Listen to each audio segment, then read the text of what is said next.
Za začetek bi vam predstavil letalo Zlin 242, ki je v slovenski vojski od leta 1995, je češke proizvodnje in ga uporabljamo torej čist za osnovno šolanje naših kandidatov, pilotov, letal in helikopterjev. Moram povedati, da vsi ti kandidati, ki pridejo k nam, in piloti letal in helikopterjev začnejo na tem tipu.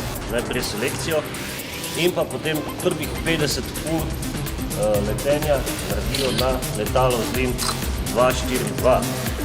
Po tistih 50 urah se razdvojijo, torej pomeni grejo na helikopterje, na Bell 206 ali pa na Pilatusa PC-9. In tam pridobijo naslednja pooblastila, katera pač potrebujejo. Torej pomeni komercialno licenco, instrumentalni rating na helikopterju, teorijo, da rečem, polagajo na naši civilni agenciji in tako naprej. In po 250 urah na Bellu 206 gredo na Bell 412 in pa Cougar. Isto se naredi, torej pomeni selekcija, kateri so za Bell 412, kateri so za Cougarja.